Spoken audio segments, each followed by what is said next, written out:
गुरु प्यारी साध संगत जी, राधा स्वाम। प्यारी साध संगत जी, आज के इस सत्संग में आप हमें समझाते हैं कि मृत्यु के बाद हमारे साथ क्या होता है। आज का यह सत्संग हमारे लिए बड़ा ही आवश्यक सत्संग है, इसलिए आज के इस सत्संग को अंत तक अवश्य सुनें। आप फरमाते हैं, अगर किसी ने नाम की कमाई नहीं की है और उसकी मृत्यु होती है तो उसे किसी दूसरे स्थान पर जन्म लेना पड़ता है।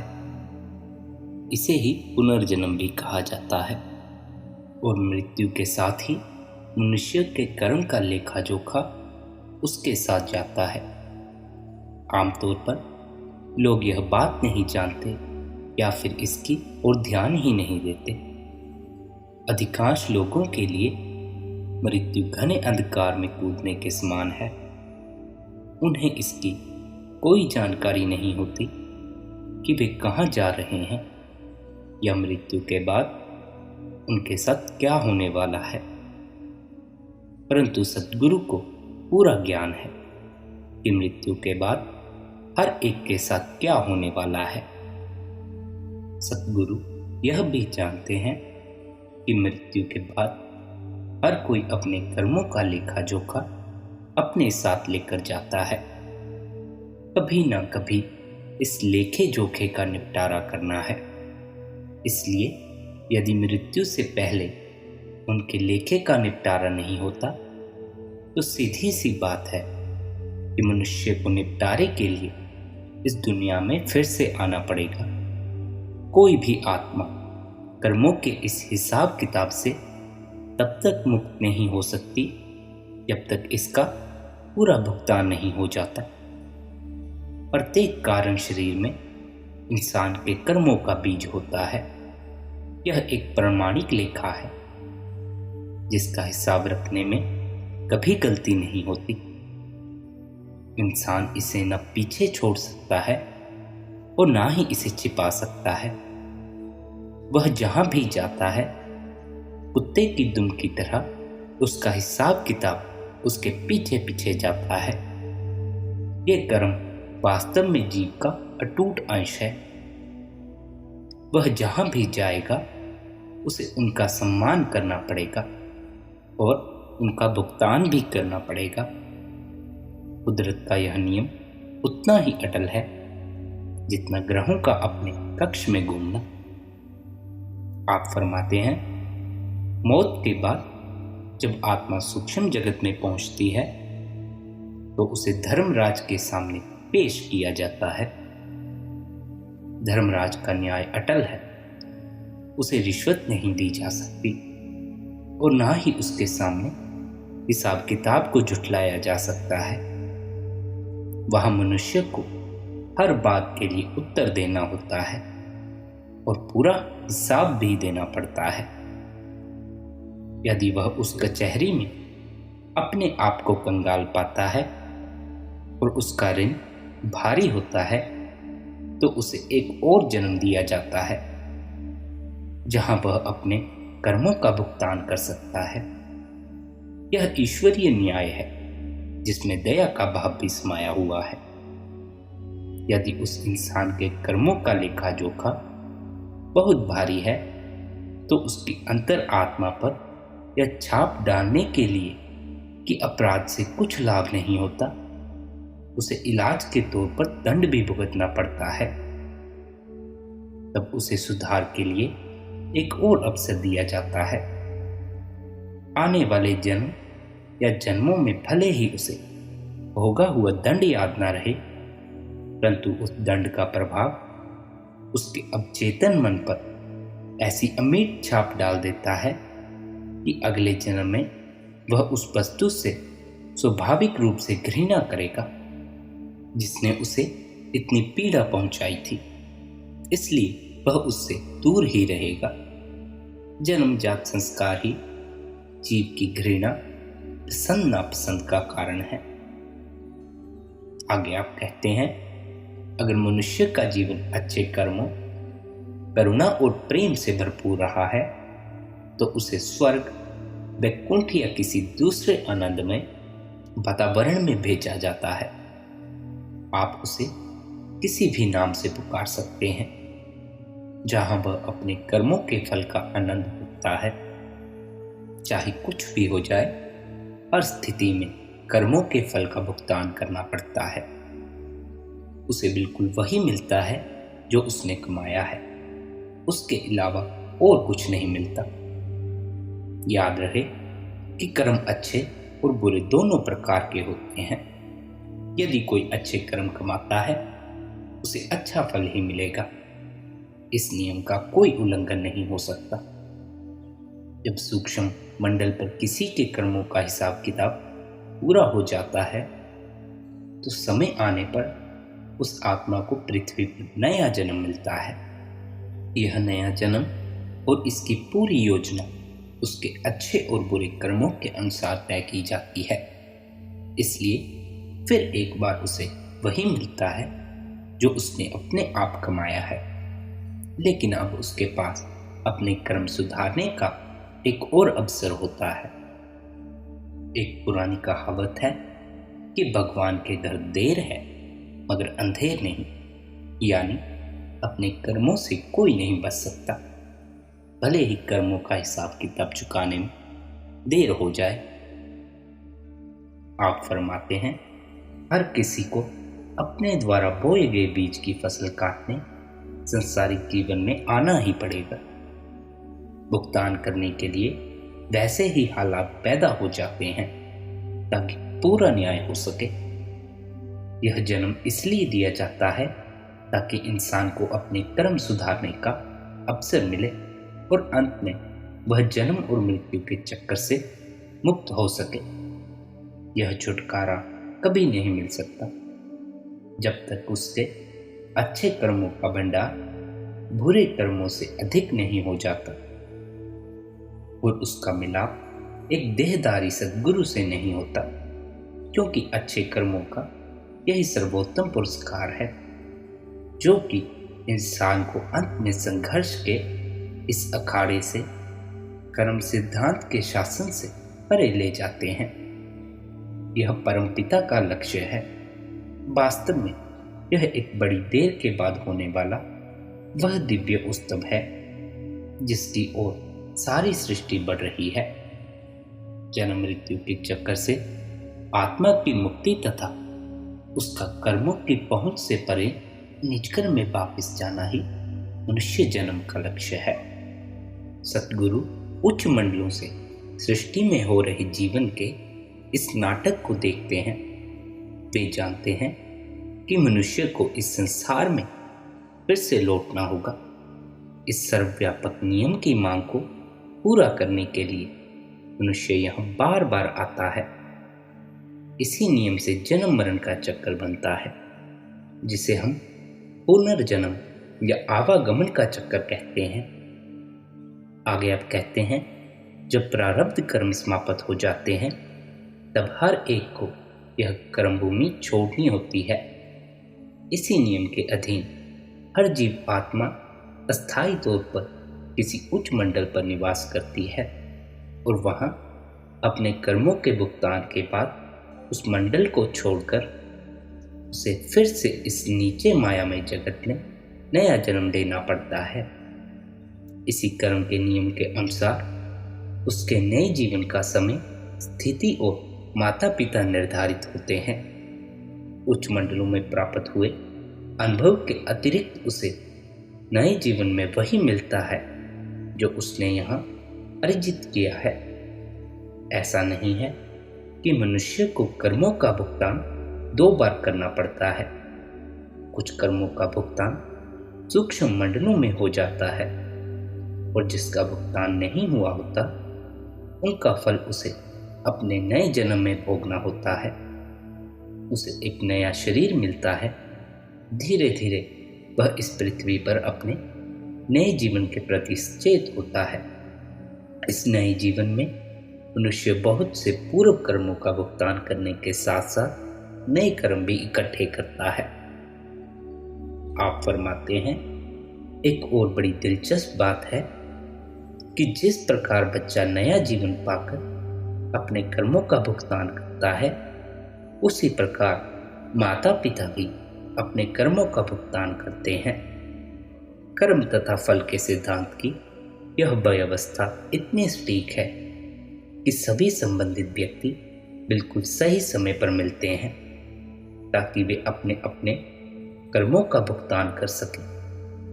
जब तक मनुष्य जीवित है और कर्म करने की मजबूरी से बंधा हुआ कार्य कर रहा है, वह इस आवागमन से नहीं बच सकता। सद्गुरु इसे 84 का चक्कर भी कहते हैं। यह 84 का चक्कर एक अद्भुत घटनाक्रम है। पूर्वी विचारधारा के अनुसार मनुष्य मन और अपने कर्मों का बोझ साथ लिए 84 लाख प्रकार की अलग अलग योनियों में से गुजरता हुआ एक जन्म से दूसरे जन्म में अनंत युगों तक घूमता रहता है।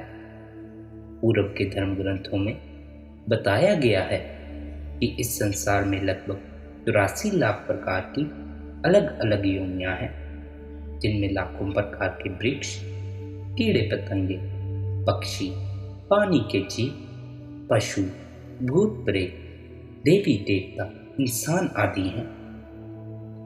आगे आप फरमाते हैं, इनमें से प्रत्येक योनि में असंख्य जीव हैं। एक जन्म के बाद दूसरा जन्म लेती हुई एक भटकती हुई आत्मा को इन सब योनियों में से गुजरते हुए एक लंबा और थका देने वाला रास्ता तय करना पड़ता है। हो सकता है कुछ योनियों में से गुजरने के बाद उसे फिर से मनुष्य शरीर मिल जाए, लेकिन यह कर्मों के हिसाब किताब के अनुसार तय किया जाता है। यह पूरी तरह मनुष्य के कर्मों पर निर्भर है कि उसे इनमें से कितनी योनियों में से गुजरना पड़ेगा। सद्गुरु हमें बताते हैं कि इस चक्कर से कोई छुटकारा नहीं है जब तक किसी का पूर्ण गुरु से मिलाप नहीं हो जाता और वह उनसे शब्द की कमाई, शब्द की विधि नहीं सीख लेता। आगे आप कर्मों के बारे में समझाते हुए कहते हैं, कर्म 3 प्रकार के हैं। पहले प्रकार के कर्म प्रारब्ध कर्म हैं, जिनका मतलब है भाग्य कर्म। ये वे कर्म हैं जो जीव ने पिछले या एक से अधिक जन्मों में अर्जित किए हैं और उसके वर्तमान जीवन का आधार हैं। मनुष्य को इस जीवन में इन कर्मों का भुगतान करना पड़ता है, उसे इन्हें झेलना ही पड़ता है, इनसे कोई बचाव नहीं है। सद्गुरु की शरण में आए बगैर वह इनसे कभी नहीं बच सकता। हालांकि सद्गुरु इनका नाश कर सकते हैं, परंतु आमतौर पर वे ऐसा नहीं करते, क्योंकि ये कर्म मनुष्य को अपने आप झेलने और भुगतने पड़ते हैं। इन कर्मों की तुलना कमान से निकले हुए तीर से की जा सकती है। एक बार जब तीर हवा में निकल जाता है तो यह अपने साधे गए लक्ष्य की ओर ही जाएगा। तीर के कमान से निकल जाने के बाद लक्ष्य नहीं बदला जा सकता। दूसरे प्रकार के कर्मों को संचित कर्म कहते हैं, यानी जमा हुए कर्म। इनकी तुलना बैंक के बचत खाते में जमा किए धन के साथ की जा सकती है, परंतु बैंक में जमा किए गए धन के समान इंसान इन्हें अपनी इच्छा से नहीं भोगता, बल्कि वह इन्हें कर्मों के स्वामी की इच्छा से भोगता है। कर्मों का स्वामी संचित कर्मों में से कुछ कर्म निकालकर उन्हें निश्चित समय और स्थान पर भुगतान के लिए दे सकता है। मनुष्य इनमें कुछ नहीं कर सकता। तीसरे प्रकार के कर्म क्रियामान कर्म हैं, जिन्हें हम इस जीवन में दिन प्रतिदिन करते हैं। इस प्रकार के कर्मों का भुगतान कई तरीकों से किया जा सकता है। हो सकता है कि हमें भुगतान उसी वक्त करना पड़े या इसी जीवन में किसी और समय पर यह भुगतान करवाया जाए, या फिर इन्हें संचित कर्मों में जमा कर दिया जाए ताकि भविष्य में कर्मों के स्वामी की इच्छा के अनुसार इसका भुगतान हो सके। इस स्थिति में ये किसी आगामी जीवन के लिए भाग्य कर्म या प्रारब्ध कर्म बन सकते हैं। आगे आप कहते हैं, जब सद्गुरु किसी को अपना शिष्य स्वीकार करते हैं तो उसी पल शिष्य के कर्मों की व्यवस्था बदल जाती है, उसका भाग्य पूरी तरह बदल जाता है। यह सब सद्गुरु की इच्छा पर निर्भर करता है, क्योंकि अब सद्गुरु ही उसके कर्मों के स्वामी हैं। कर्मों का स्वामी काल भी सद्गुरु के अधीन है। सद्गुरु अपने शिष्य के कर्मों की व्यवस्था अपनी इच्छा अनुसार कर सकते हैं, लेकिन नियम यह है कि वे किसी के प्रारब्ध कर्म में दखल नहीं देते। प्रारब्ध कर्म आमतौर पर निश्चित होते हैं, इन्हें झेलना ही पड़ता है, अर्थात जैसा बोया है वैसा फल बटोरना, वैसा ही काटना पड़ता है। बाकी सब कर्मों के लिए सद्गुरु जैसे ठीक समझे वैसे ही शिष्य के लिए करते हैं। हो सकता है कि वे शिष्य के सारे संचित कर्मों का भुगतान इसी जन्म में करवा दें, साथ ही उन कर्मों का भी जो वह दिन प्रतिदिन इकट्ठे कर रहा है। इस स्थिति में मनुष्य एक ही समय तीनों प्रकार के कर्मों का भुगतान कर रहा होता है। आप कहते हैं, अगर शिष्य को लगता है कि उसे बहुत कष्ट सहना पड़ रहा है तो उसे यह सोचकर धीरज रखना चाहिए कि सद्गुरु बर्तन को शुद्ध करने का हर संभव प्रयास कर रहे हैं। जीवन समाप्त होने पर उसका हिसाब किताब साफ होगा और हमेशा के लिए मुक्त हो जाएगा। यदि सद्गुरु ऐसा करते हैं तो हमारे लिए अथाह प्रेम के कारण ही करते हैं। वे जानते हैं कि जब अंत में शिष्य मुक्त हो जाएगा तब वह सद्गुरु के प्रति अति कृतज्ञ होगा कि एक ही बार सारा भुगतान करवाकर उसके कर्मों का हिसाब किताब समाप्त कर दिया। परंतु सद्गुरु भुगतान के बोझ को बहुत अधिक भारी नहीं होने देते। अक्सर वे अपार प्रेम और सहानुभूति से हमारे कर्मों का कुछ बोझ अपने ऊपर ले लेते हैं। किसी भी हालात में सद्गुरु हमेशा वही करते हैं जो शिष्य के लिए अच्छा समझते हैं, क्योंकि वह स्वयं प्रेममय करुणा की मूर्ति हैं। आगे आप हमें मृत्यु के बाद होने वाली घटना के बारे में विस्तार से समझाते हुए फरमाते हैं, मौत के बाद यमदूत जीव को सूक्ष्म मंडलों में ले जाते हैं। वहां पाप पुण्य का निर्णय देने वाला न्यायाधीश धर्मराज सिंहासन पर विराजमान होता है। वह जीव का उसके कर्मों के अनुसार न्याय करता है। ईसाई धर्म में मौत के इन दूतों को बड़ा सही नाम दिया गया है। इन्हें मौत के फरिश्ते अथवा अंधकार के फरिश्ते कहा जाता है, क्योंकि वास्तव में इनका स्वरूप बहुत डरावना और भयानक है। भारत में इन्हें यमदूत या मौत के राजा यम के दूत कहा जाता है। यह न्यायाधीश हमेशा कचहरी में मौजूद रहता है। वहां किसी जेल खाने के अंधेरे कमरे में लंबी प्रतीक्षा नहीं करनी पड़ती। कोई भी उसके फैसले की चुनौती नहीं दे सकता, कोई टिप्पणी नहीं की जाती या बचाव के लिए कोई लंबी चौड़ी दलीलें नहीं दी जाती। कैदी खुद कोई शिकायत नहीं करता, ना ही कोई रियायत मांगता है। वह जानता है कि उसे न्याय मिल रहा है और वह न्याय स्वीकार कर लेता है। फिर उसे उस मंडल या उस अवस्था में ले जाया जाता है जिसे उसने अपने कर्मों के अनुसार अर्जित किया है, चाहे वह अच्छी है चाहे वह बुरी है। फैसले के अनुसार वह एक निश्चित समय तक वहां रहता है। जब वह समय समाप्त हो जाता है तो उसे एक नया जीवन शुरू करने के लिए इस संसार में या किसी दूसरे लोक में भेजा जाता है। यह एक सामान्य कर्म है। वह किसी वैकुंठ या स्वर्ग अथवा किसी आनंद धाम में कुछ समय तक विश्राम कर सकता है, जो इस संसार से कई गुना ज्यादा सुंदर तथा आनंददायक है। वहां वह साल, 1000 साल या 1 लाख साल तक भी रह सकता है। यह सब उसके कर्मों पर निर्भर है। जितने ऊंचे लोक में उसे भेजा जाता है, उतने ही अधिक समय के लिए वहां उसका निवास होता है। आप फरमाते हैं, अगर किसी ने अपने जीवन में नीच कर्म किए हैं तो उसे सुधार गृह में ले जाया जाता है, जिसे नरक कहते हैं। वह वहां अपने जीवन काल में किए गए पापों की सजा भोगता है। अगर उसका जीवन निर्दयता, लालच, हिंसा और लूटपाट जैसे पाप कर्मों से भरा हुआ था, तो वह इसके परिणामों से नहीं बच सकता। यहाँ यह समझना जरूरी है कि सजा के पीछे एक उद्देश्य है। सजा इलाज के तौर पर दी जाती है, बदला लेने की दृष्टि से कभी नहीं। इसका उद्देश्य व्यक्ति का कल्याण है, उसके चरित्र में सुधार लाना है। यह सजा एक निश्चित समय के लिए होती है, हमेशा के लिए नहीं।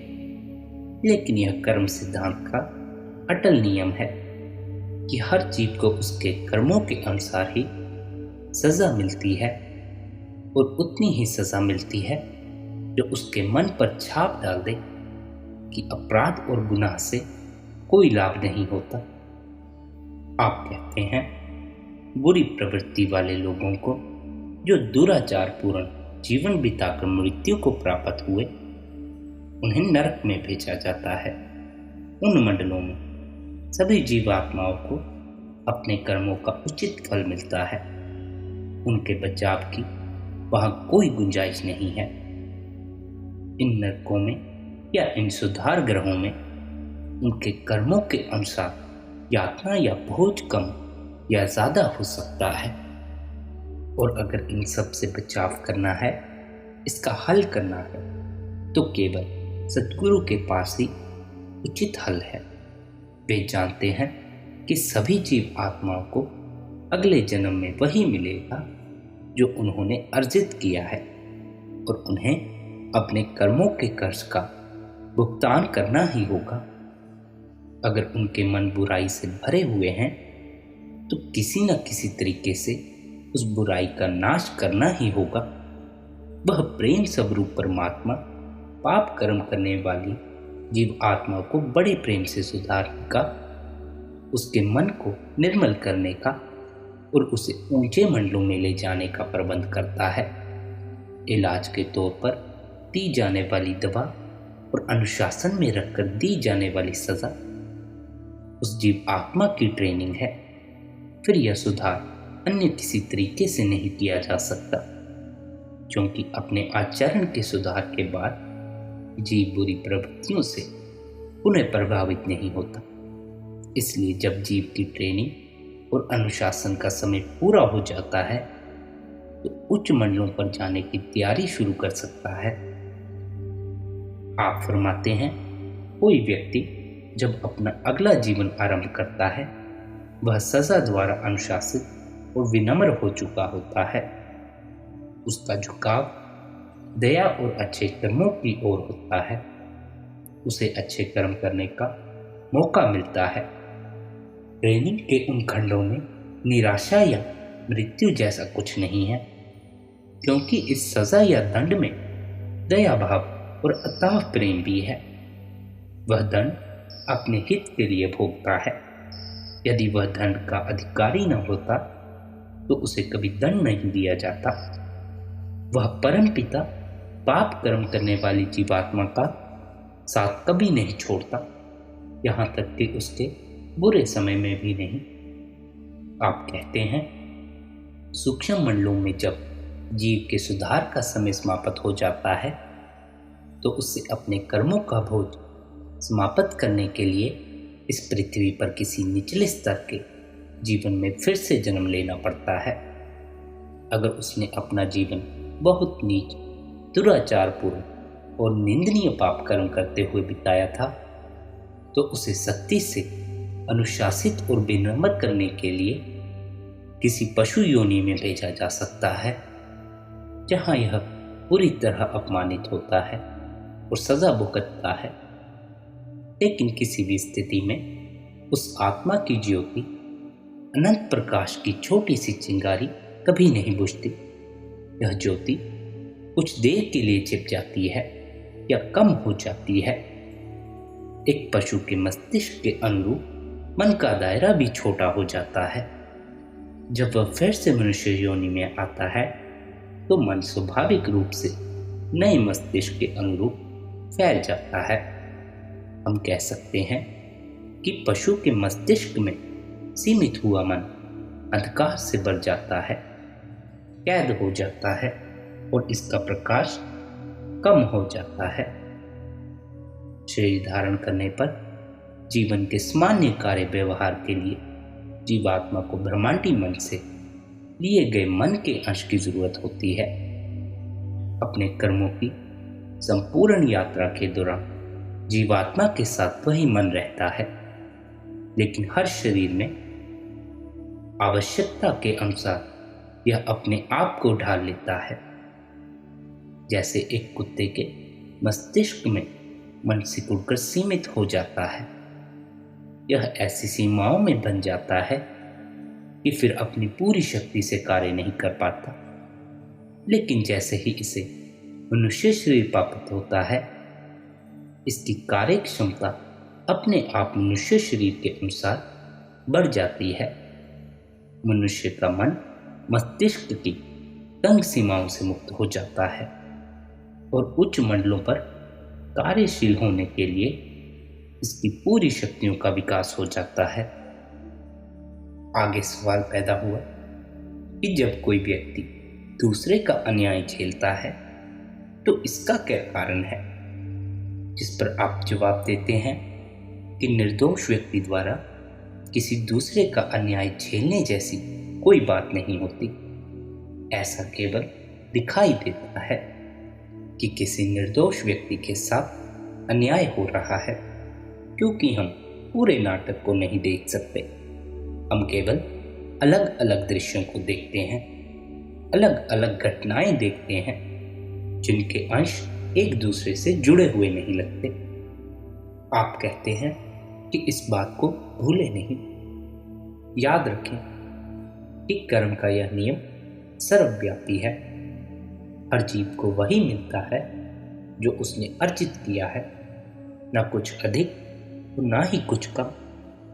किसी निर्दोष व्यक्ति के द्वारा निर्दयी और क्रूर इंसान के हाथों कष्ट झेलने जैसी कोई बात नहीं है। इसलिए रचयिता को दोषी नहीं ठहराया जा सकता। कई मामलों में ऐसा लगता है कि अन्याय हो रहा है, फिर हमें वास्तविकता का पता कैसे चल सकता है? जो आंतरिक मंडलों में जाने के योग्य हैं, इस वास्तविकता का पता केवल उनको चलता है जो आंतरिक मंडलों में जाने के योग्य हैं।